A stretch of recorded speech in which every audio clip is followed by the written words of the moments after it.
Medio Oriente y el problema de la guerra en el Líbano, sobre todo. Vamos a hablar con un especialista, Alberto Ruscolequier, analista internacional, y un tema que tenías, Alberto, Irán, antes y después de los ayatolá. Así es, Santiago, muy buenas tardes. ¿Cómo estás? Efectivamente, bien.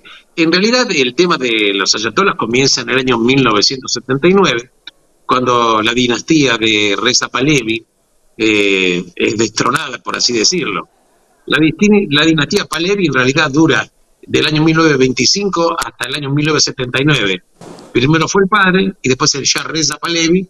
En realidad estuvo en el poder 28 años. Finalmente todo termina en el año 1979. Ahora, ¿por qué termina los aspectos fundamentales del golpe que destronó al Shah Reza Pahlavi? Un golpe que de alguna manera fue propiciado por otros países. En realidad, en un momento determinado, pusieron como primer ministro en la dinastía Pahlavi a un señor Mossadegh, y que había establecido cambios económicos muy importantes en Irán respecto de lo que era el statu quo económico. Veamos, había modernizado las Fuerzas Armadas, la salud, la educación, pero nacionalizó muchas actividades, las actividades telefónicas, la pesca, y fundamentalmente nacionalizó el petróleo. Recordemos que Irán es una potencia enorme exportadora de petróleo. También es cierto que Mossadegh estableció el sufragio femenino y era laico absolutamente, pero el tema económico de haber nacionalizado los recursos provocó que finalmente otros países contribuyeron al derrocamiento de Mossadegh, y sigue por supuesto Reza Pahlavi. Todo llega a su fin finalmente. Mossadegh fue en el año 1953, el sistema sigue hasta el año 1979, y la verdad es que en ese momento había toda una efervescencia encabezada por un ayatolá, Ruhollah Khomeini, que vivía precisamente en el exilio en París, y que ahí en París él redacta una nueva constitución para establecer, cuando sea necesario, la República Islámica de Irán, cosa que sucede en 1979. Ahí entonces empieza un país totalmente teocrático. Hablamos de Irán, estamos hablando de un país de casi 88 millones de habitantes. Estamos hablando de un país grande, 1.648.000 kilómetros cuadrados, y establece un régimen teocrático, y establece básicamente las condiciones básicas para las cuales prácticamente este régimen no puede cambiar, porque establece él como ayatolá, por supuesto que es la persona que en realidad sería la fuente de emulación, es un Maira, como se dice en Farsi. En la fuente de emulación asume la suma del poder público. También es cierto que hay un presidente, pero para ser candidato a presidente tenés que ser aceptado finalmente por el ayatolá. Es interesante lo que planteás, porque el ayatolá asume la suma del poder público, o sea, los tres poderes, hace lo que juzga, ejecuta y dicta por qué lo está ejecutando, o sea, prácticamente dice todo. Todo, incluso el presidente no tiene poder sobre las Fuerzas Armadas. El presidente de Irán no puede decidir en una guerra. Todo está en manos del ayatolá. ¿Por qué te digo? Porque crea 3 instituciones o 4 que son fundamentales. Uno, crea el Consejo de Guardianes de la Revolución, que es un grupo que está formado por 12 miembros, 6 de los cuales los elige el ayatolá, y los otros 6 miembros de este Consejo de Guardianes los elige el jefe del Poder Judicial, pero el Poder Judicial también lo elige el ayatolá. Claro. Después se estableció una asamblea de expertos que duran 8 años en sus funciones.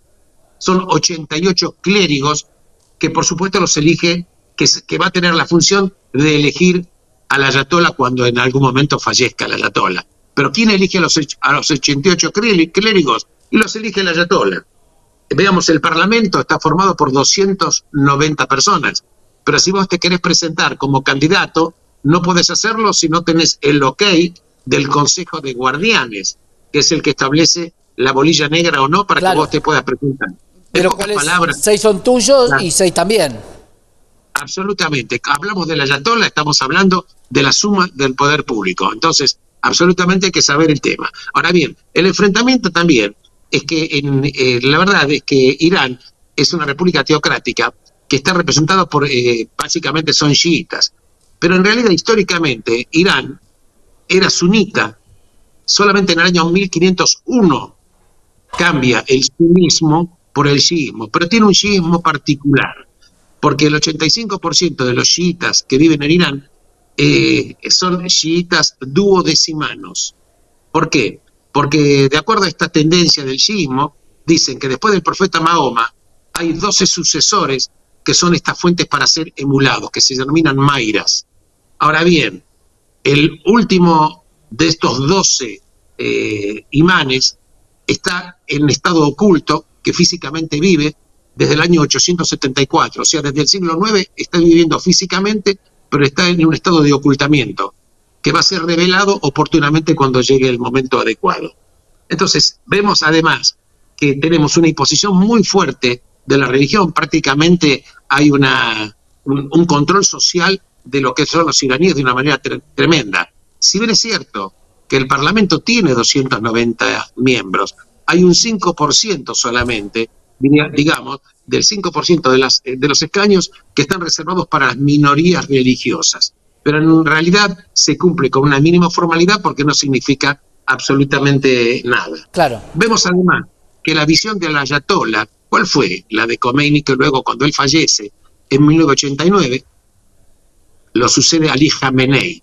La visión de este enfrentamiento es que Irán, que Occidente es la fuente de la corrupción, es un tema que hay que eliminar, y esta fuente de corrupción que está totalmente en contra de los designios del Corán, según esta visión, estaba encabezado por el gran Satán, que es Estados Unidos, y que también tiene un Satán menor que era Israel.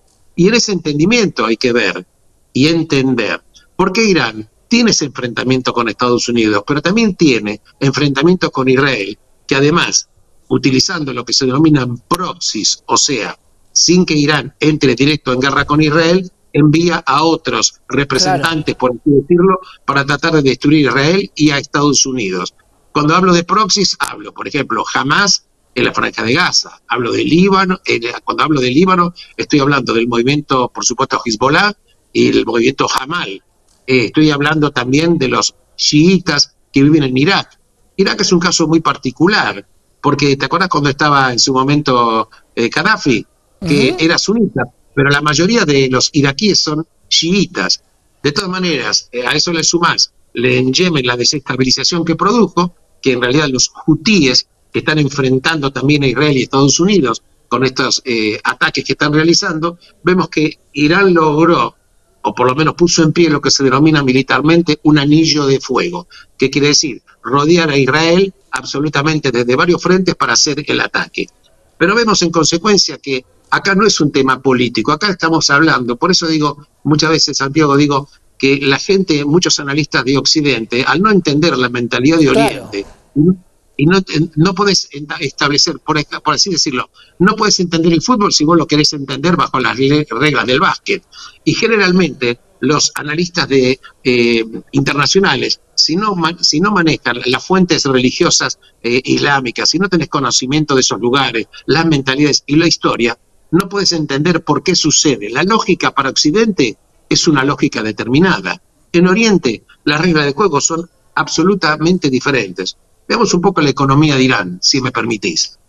Irán... ¿Querés que vamos a dejarlo para la próxima, Alberto? Quiero que cerremos con esto. ¿Finalmente fue abatido el líder de Hezbollah?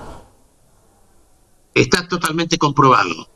Total y absolutamente comprobado. En realidad no solamente que fue abatido, sino que por una informaciones en las cuales se utilizó también inteligencia artificial, en otro momento vamos a hablar de detalles, en realidad volaron a todo ese grupo que estaba permanentemente siempre muy, pero muy cercano a Hassan Nasrallah. Asumió el poder un familiar de él, que se llama Hashem Safi al-Din, que es tan extremista como él. Y además, este hombre está casado con la hija de Soleimani, que era el jefe del cuerpo de la Guardia Revolucionaria.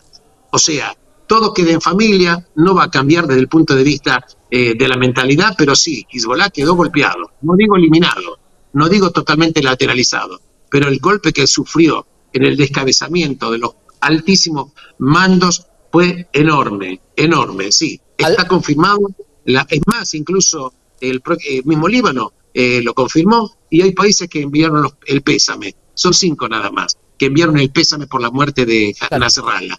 Alberto, Que fue... para la Bien. próxima entonces, economía de Irán y lunes 7 de octubre, una fecha sumamente importante. Quiero que la tratemos acá, a ver qué se sabe, qué puede llegar a pasar en el mundo libre, sobre todo, porque como bien planteabas vos, Estados Unidos es Satán e Israel es un Satán menor. Gracias, Alberto. Te mando un abrazo, muchísimas gracias por el contacto, Santiago. Gran abrazo, Alberto Ruscolequier, un especialista en la historia, en el análisis internacional.